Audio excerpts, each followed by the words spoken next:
Fala, meu povo, tudo bem com vocês? Aqui é a professora Márcia Simões de Química e nós estamos começando agora mais um Fator na Sua Casa com o tema de Química Orgânica. Na verdade, nós estamos fazendo uma série de vídeos, é uma coparticipação, é um collab entre eu e o professor George. Então, provavelmente você já deve ter assistido o primeiro vídeo que o professor George fez falando sobre os tópicos fundamentais em química orgânica. Se você ainda não assistiu, eu sugiro que você vá lá, dê uma olhada para que você já tenha aquela base construída para tratar dessas coisas aqui de hoje. Mas se aquela parte já está tranquila, você já tem tudo que você precisa. O que a gente vai falar hoje é de classificação de cadeias carbônicas. Então a gente vai entender como as cadeias carbônicas estão dispostas no espaço e como isso altera algumas características desses compostos. Então, fica ligado, separa tuas coisas, segue o nosso canal aqui no YouTube, aperta o sininho para você receber as notificações e vamos com tudo. Vamos lá?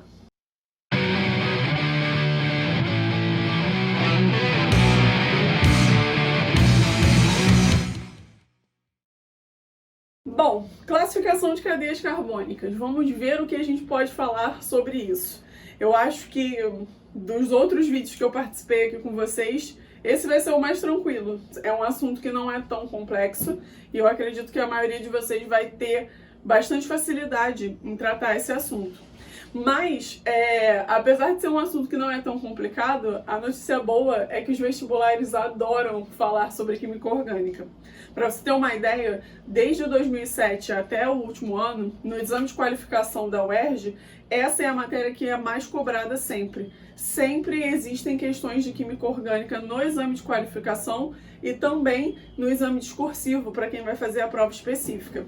E o Enem também não fica muito atrás. Vocês vão ver que nas provas do Enem também aparece sempre química orgânica. É um assunto bastante recorrente. E aí a gente tem aquela velha história, né? Tem vantagem nisso? Tem vantagem. É um assunto que é recorrente, então você já se prepara para ele aparecer. Só que a desvantagem é que não é um assunto tão complexo. Aí você pode estar pensando, bom, agora a Márcia tá louca de vez, porque ela falou que o assunto não é complexo e aí isso é uma desvantagem. Pensa que isso é uma desvantagem porque, por não ser um assunto tão complexo, a maioria das pessoas acerta essas questões de química orgânica, pelo menos até a parte de classificação das funções. Então é um assunto que a gente não pode dar mole. Você precisa realmente estar preparado e estar muito atento com as questões de química orgânica para garantir que você não vai sair atrás de ninguém porque errou uma questão desse tipo. Então, sem muita pressão, né, como sempre, mas fiquem atentos, fiquem muito ligados para vocês poderem fazer uma avaliação de Enem, de UERJ, de exames de vestibular de uma forma geral, com alguma certa segurança. A segurança sempre é buscar aqueles conteúdos que são recorrentes, né? Então foca neles e vamos sempre pensar em como fazer para a gente não errar esse tipo de questão. Vou começar hoje saindo da frente do quadro para você tirar um print. Foi, e aí a gente pode começar a explicar esse negócio todo. Então, vamos falar de classificação de cadeias carbônicas. E aí o interessante é você entender de cara que a química orgânica ela foca nisso, no estudo dos compostos de carbono. É interessante você pensar que o carbono ele é um elemento que está presente em muitos compostos, sejam eles orgânicos ou não. A gente tem, por exemplo, a presença do carbono no dióxido de carbono, que é um óxido super comum que a gente tem nos extintores de incêndio, que sai dos escapamentos dos carros. Então, é um composto inorgânico, mas o carbono está presente ali. Por outro lado, quando a gente pensa em compostos orgânicos, vocês vão ver que o carbono está presente em uma variedade de substâncias, até mesmo que a gente lida no dia a dia. Se você pensar em coisas como a cafeína, em alguns hormônios, nas moléculas do DNA, você vai ver que tem carbono presente. E isso acontece porque o carbono é um elemento que consegue fazer 4 ligações. E aí você tem que ficar ligado que a gente não está dizendo que ele vai fazer até 4 ligações. Obrigatoriamente, todos os átomos de carbono, quando eles se encontram num composto, eles são obrigados a fazer 4 ligações. Então você sempre vai ter o carbono ligado 4 vezes. E a gente sabe que essas ligações podem ser do tipo simples, que a gente vai chamar de ligações sigmas, que sempre são representadas por um traço simples, né? Um único traço. E a gente também vai ter ligações duplas, tipo essa que apareceu aqui. Ainda tem a opção de fazer ligações triplas, né? Então a gente tem o carbono ligado uma única vez a outro elemento, nas ligações simples, 2 vezes nas ligações duplas e 3 vezes nas ligações triplas. Então, é legal você perceber que existe uma variedade de combinações possíveis. O carbono ele pode se organizar de muitas formas diferentes. E aí, essas ligações que ele precisa fazer podem ser feitas com outros átomos de carbono ou com átomos diferentes, como o hidrogênio, que é super recorrente, ou alguns elementos diferentes de carbono e hidrogênio que a gente vai chamar de heteroátomos. Então você vai ver muito a presença de oxigênio, de nitrogênio, de elementos que não são carbono e hidrogênio, mas que participam também da cadeia de carbonos, dessas ligações formadas pelos átomos de carbono. Então, no geral, é você pensar assim: o carbono pode fazer 4 ligações, e isso vai gerar uma infinidade de possibilidades. Essa infinidade de possibilidades é o que vai fazer com que eles se organizem em cadeias carbônicas, que é uma série de átomos de carbono ligados entre si e ligados também a outros elementos. Então, o que a gente vai fazer hoje basicamente é classificar essas cadeias. E aí existem vários critérios. Falei vários, mas são 4, não é tanto assim não. A gente tem o primeiro critério que já está aí no quadro, que é quanto ao fechamento da cadeia. A gente vai pensar na forma que esses átomos de carbono estão ligados de acordo com a cadeia de carbonos mesmo. A gente vai pensar se eles estão completamente dispostos ou se existe alguma ligação, alguma interconexão entre eles. A gente também vai pensar em relação à presença ou não de ligações duplas e triplas. A gente vai pensar entre a presença de elementos diferentes de carbono e hidrogênio. E por último, a gente vai pensar na existência de ramificações. São 4 critérios, mas o primeiro você vai ver que ele é bem tranquilo. Qual é a ideia desse primeiro critério? Quanto ao fechamento da cadeia. Eu acho que é um negócio até meio gráfico. Você olhando para a forma que a cadeia de carbono está desenhada, seja pela representação em bastão, que foi a que eu escolhi, ou por qualquer outra, você consegue perceber de boa se ela é uma cadeia aberta ou uma cadeia fechada. Uma coisa que eu queria muito que vocês ficassem atentos nessa parte é que vocês sabem que em química a gente tem a definição e alguns sinônimos para isso, né? Então, uma cadeia aberta é a mesma coisa que uma cadeia acíclica e é a mesma coisa que uma cadeia alifática. A gente costuma muito usar aberto-fechado para diferenciar, né? Mas justamente porque a gente costuma usar esses dois, vocês vão ver que tem alguns concursos que preferem os sinônimos. Então, toma cuidado para você não esquecer dessas possibilidades. Aberto, acíclico e alifático, mesma coisa. E vocês vão ver que numa cadeia desse tipo, os átomos de carbono das extremidades da cadeia, eles não estão conectados entre si, eles estão separados uns dos outros. Então, uma cadeia aberta, ela sempre vai se apresentar desse mesmo jeito. Os átomos de carbono das extremidades, eles não estão conectados. Por outro lado, quando você pensa na cadeia fechada, você consegue perceber que há um ciclo. Por isso, a ideia de chamar a cadeia fechada de uma cadeia cíclica. A ideia é que você sempre vai visualizar alguma figura geométrica nessa história, porque os átomos de carbono estão se organizando no espaço e aí a geometria dessas ligações vai permitir a formação de uma figura, né? Você vai conseguir perceber, às vezes, um hexágono, um quadrado, um triângulo e por aí vai.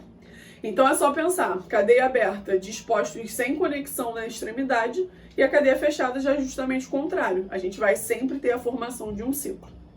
Se parasse até aí tava bom, né? Aberto, separado, fechado, ligou.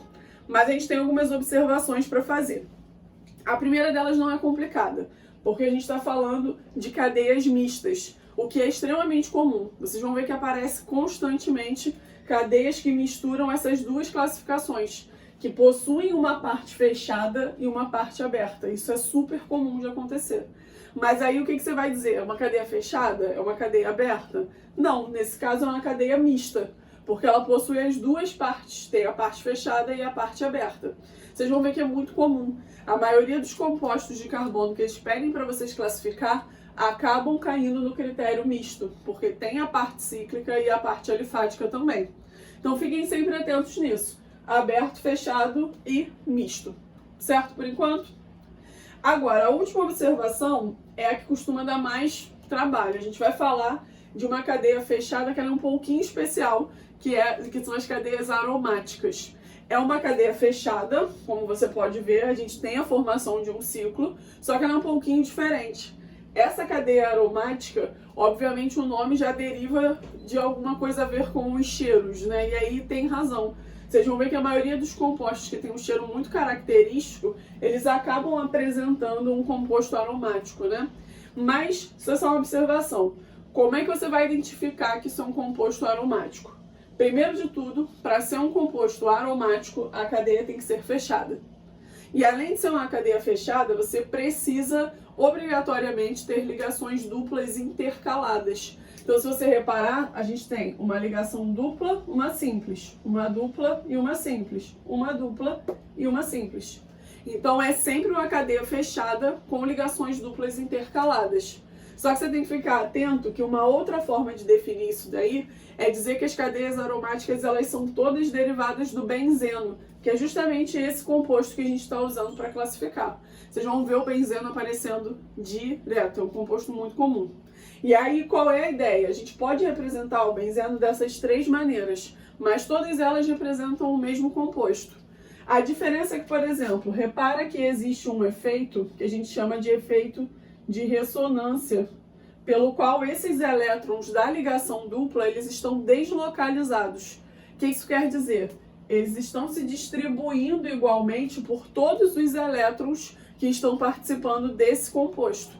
Então, desculpa, eles estão se distribuindo igualmente por todos os átomos que participam desse composto.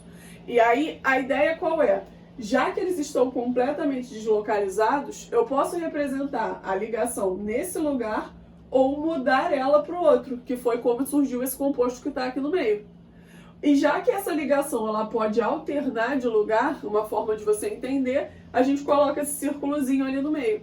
É como se, na verdade, essas ligações estivessem se distribuindo igualmente por todo o espaço, gerando aquela representação.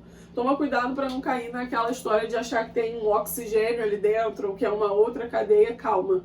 É só uma representação para esses elétrons deslocalizados que estão se distribuindo igualmente por todos os átomos. Mas, de qualquer maneira, benzeno, benzeno, benzeno. Nada mudou.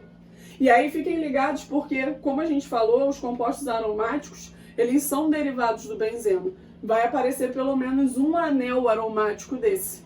No composto mais simples, que é o próprio benzeno, ou você pode fazer substituições, trocar hidrogênios por outros elementos e até mesmo por outros grupamentos. Então repara que aqui a gente substituiu por um CH3.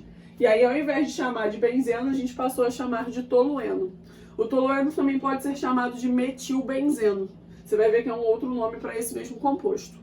Por último, outro composto importante é o naftaleno. E aí, pelo nome dele, você já consegue imaginar de onde que ele vem, né? Onde a gente encontra isso. O cheiro da naftalina, aquelas bolinhas que a gente coloca no armário para tirar cheiro de mofo, essas coisas assim, é decorrente desse composto. Então, para fechar essa parte, o que você tem que ter na sua mente?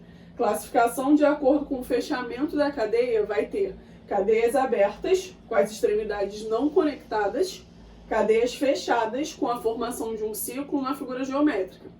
Quando a gente passar para o lado de cá, o que a gente está pensando são nas cadeias mistas, que tem as duas partes, parte fechada, parte aberta.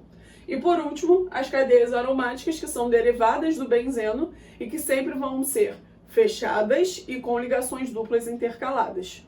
Esse é o nosso primeiro critério, a disposição dos átomos na cadeia. Agora a gente vai passar para o segundo e terceiro critério. Vamos ver se dá para falar do quarto também. Vou apagar o quadro e a gente já volta. De volta para falar dos três últimos critérios, até que couberam os três aí no quadro. A gente vai falar agora da classificação quanto à disposição dos átomos de carbono, quanto à presença de elementos que não são carbono e hidrogênio e quanto à presença ou não de ligações duplas e triplas. Então vamos começar com o primeiro critério, que está nessa parte que é a cadeia normal versus a cadeia ramificada. É essa comparação que a gente vai fazer. Ou é uma cadeia normal ou é uma cadeia ramificada. Como é que você vai fazer essa identificação? Primeiro de tudo, que a cadeia normal, ela parte da ideia de que os átomos de carbono estão perfilados.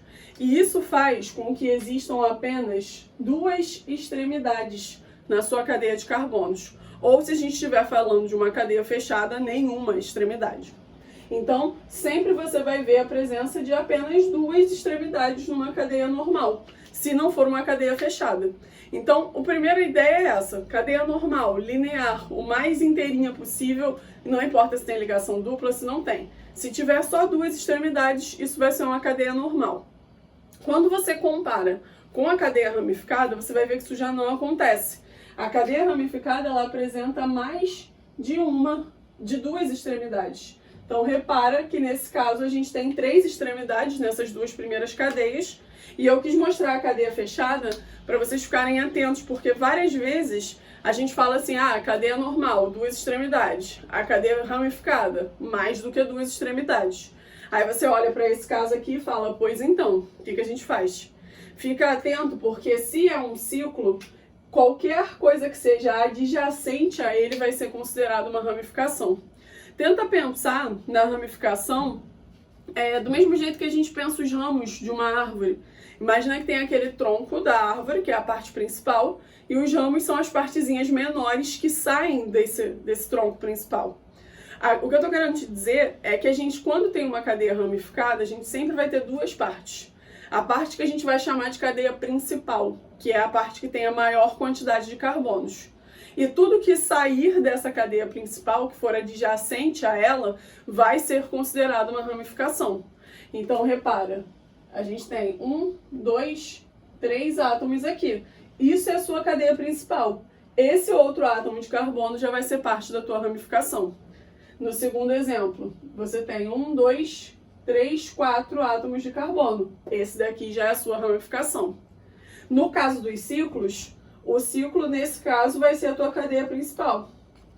Então, a gente tem 6 átomos de carbono no ciclo e 1 átomo na ramificação.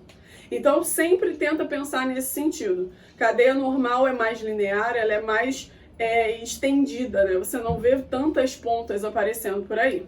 E na cadeia ramificada, a gente já vai ter uma cadeia principal com a maior quantidade de carbonos e alguns átomos adjacentes a isso. Então, o primeiro critério de normal ramificada, a gente passa de boa. Vamos passar para o próximo, que é quanto à presença de heteroátomos. E aí eu só queria firmar com vocês o que a gente entende como heteroátomo na química orgânica. Porque você repara que quando a gente utiliza as fórmulas em bastão, não aparece nenhum elemento explícito, tipo apareceu aqui. Mas só não vai aparecer se nesse teu composto tiver apenas carbono e hidrogênio. Se tiver elementos diferentes, que são os heteroátomos, a gente vai representar. Então repara, tem um oxigênio ali, isso já não fica implícito, isso aparece claramente para você. Porque de outra forma, você sabe que nesses vértices a gente tem carbonos. E como a gente sabe que o carbono sempre é obrigado a fazer 4 ligações, você completa as restantes com hidrogênio. Então, isso fica implícito na fórmula em bastão. Mas quando aparece algum elemento diferente, quando tem a presença de um heteroátomo, fica ali bem claro. E aí a gente vai classificar a cadeia de 2 formas. Pode ser uma cadeia homogênea, quando não tiver heteroátomos, e pode ser uma cadeia heterogênea, quando tiver esses heteroátomos. Mas nesse momento você deve estar olhando para o quadro pensando assim, vem cá, você acabou de falar que homogênea não tem heteroátomos. O que o oxigênio está fazendo na parte onde as cadeias são homogêneas? E aí fica atento porque classificar uma cadeia como homogênea ou heterogênea depende se esse heteroátomo está entre átomos de carbono. Então você precisa ter um átomo de carbono, o heteroátomo e outro átomo de carbono, sempre desse jeito. Então, se você analisar, beleza, tem um carbono e o heteroátomo, mas depois ele está ligado ao hidrogênio e não a um átomo de carbono. Então, ele não vai ser, essa cadeia que está aqui não vai ser uma cadeia heterogênea, porque o heteroátomo não está entre átomos de carbono. Pensa que a gente está classificando cadeias carbônicas, então foca no carbono. Se o heteroátomo não tiver entre átomos de carbono, ela continua sendo uma cadeia homogênea. Se você olhar os exemplos de baixo, carbono ligado ao oxigênio, oxigênio ligado ao carbono. Então, beleza, é uma cadeia heterogênea. O mesmo acontece quando a gente analisa aqui para o nitrogênio, entre átomos de carbono. Então, a cadeia homogênea, ela não apresenta elementos diferentes entre átomos de carbono e a cadeia heterogênea já vai apresentar homogêneo sem, heterogêneo com, certo? Último critério, quanto à presença de ligações pi. E aí só queria reforçar o que a gente entende como ligação π aqui na química orgânica. Cada ligação simples, cada traço comum desse que você vê, a gente chama de ligação sigma. É o tipo de ligação simples, né, que envolve só um par de elétrons. E você vai ver que se tiver uma ligação dupla ou tripla, aí a gente vai chamar elas de ligação π. Só que fica atento que a ligação π é literalmente a segunda e a tripla, não as duas ou as três. Como assim? Se tem uma ligação dupla, a primeira ligação continua sendo uma ligação do tipo sigma. É a segunda ligação que vai ser do tipo π. É só a partir da segunda. Então aqui, por exemplo, uma ligação sigma, uma ligação π. Nesse lado de cá, você tem uma sigma e essas duas ligações já vão ser do tipo π. É só a segunda e a terceira. Entendeu qual é a ideia? Então, se você já entende o que a gente está querendo dizer com ligação sigma e π, fica atento que o composto saturado, ele não apresenta ligações π entre átomos de carbono. Se você reparar, só temos ligações simples aparecendo, somente ligações do tipo sigma. No último caso, que são as cadeias insaturadas, aí você já vê a presença de ligação duplas e triplas entre átomos de carbono. Esse carbono está duas vezes ligado ao outro átomo de carbono, dois pares de elétrons envolvidos. Então fica atento que saturado, somente ligações simples, insaturado, vão aparecer ligações duplas entre átomos de carbono. Uma coisa que é bem importante para a gente finalizar essa parte conceitual é você perceber que esses critérios eles não estão isolados. Uma cadeia de carbonos, ela pode, ao mesmo tempo que é aberta, ser ramificada, ser homogênea e ter ligação π, por exemplo, ser insaturada. Então, esses critérios eles podem se fundir, né? A gente pode ter várias associações. E é justamente o que eu quero mostrar para vocês na próxima parte final. A gente vai desenhar algumas moléculas aí e a gente vai fazer essa classificação. E vocês vão ver que a gente sempre vai ter os 4 critérios presentes. A gente sempre vai ter que fazer a comparação. É aberta ou fechada? É normal ou é ramificada? É homogênea ou heterogênea? É insaturada ou saturada? Então é sempre pensar os 4 critérios para uma mesma cadeia de carbonos. Mais uma vez, só fiquem atentos no primeiro critério que a gente falou, nos sinônimos, né? Aberto, acíclico, alifático, fechado, cíclico, alicíclico. Fica sempre atento nisso daí, para você não cair num dibre em alguma questão. Porque se a questão é múltipla escolha, ele pode optar por colocar sinônimos ali, então sempre fiquem atentos. Uma boa sugestão para você nesse momento é fazer uma ficha, fazer um resumo, um mapa mental, a maneira que você tiver mais facilidade para memorizar as coisas. Porque nesse sentido, eu não acho que seja tão complicado ver se a cadeia é homogênea ou heterogênea, por exemplo. O difícil é se lembrar que homogêneo é sem elementos diferentes e heterogêneo já aparece um heteroátomo. Então, se você tiver uma organização disso daí, vai ficar muito mais fácil. Vamos segurar para a parte final, vou apagar o quadro, desenhar umas moléculas aí e a gente começa a analisar esses critérios. Só um minutinho. Bom, queridos, separei para vocês 2 exemplos, 2 molequinhas para a gente pensar em quais são as classificações que elas possuem. Então, vamos lembrar de novo. Nós temos 4 critérios. Cadeia aberta ou fechada, não esquece das cadeias mistas, que juntam as duas coisas. Nós temos cadeias normais e ramificadas, homogêneas e heterogêneas, saturadas e insaturadas. Então vamos começar com esse composto. Você repara, tem uma parte cíclica, tem uma parte aberta. Por conta disso, o primeiro critério vai dizer que essa é uma cadeia mista. Parte fechada, parte aberta. Depois, o segundo critério que a gente falou, normal e ramificada. Pensa aí, normal ou ramificada? Exatamente, te ouvi falando desse lado. É uma cadeia ramificada. Lembra que a gente falou que o ciclo tem 5 átomos de carbono, porque um está substituído, né? E aí, isso daqui, essa partezinha daqui e essa partezinha de baixo vão ser consideradas ramificações. Agora, nós temos uma cadeia homogênea ou heterogênea. Existem elementos diferentes de carbono e hidrogênio? Tem um elemento diferente. Agora só falta você ver se ele está entre átomos de carbono, né? Nós temos um carbono aqui, um carbono aqui. Então, beleza. Elemento diferente entre átomos de carbono, cadeia heterogênea.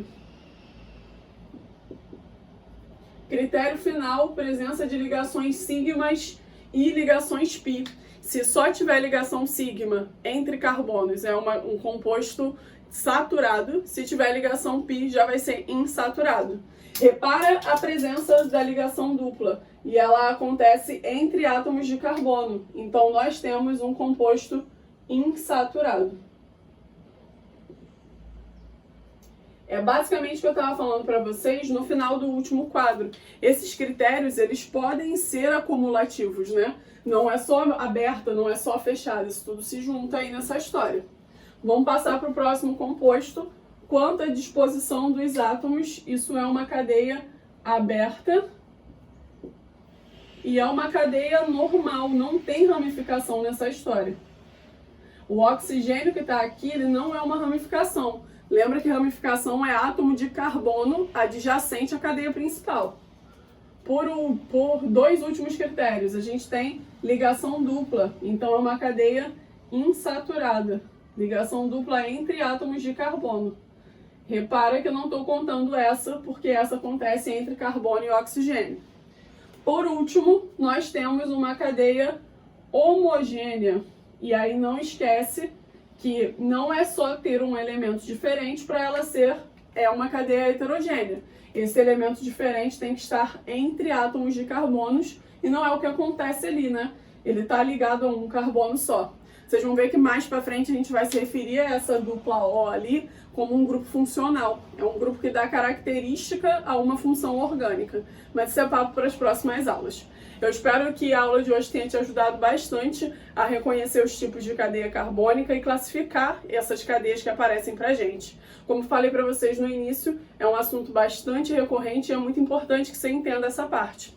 Caso você não tenha entendido alguma coisa, caso ainda tenha alguma dúvida, meu Instagram tá aí no quadro, vocês sabem que eu tô sempre disponível para vocês para tirar as dúvidas que aparecerem. E por hoje era isso, eu espero que tenha te ajudado bastante. Fiquem bem, se cuidem. Um beijo da minha casa para vocês, do Fator na sua casa para vocês.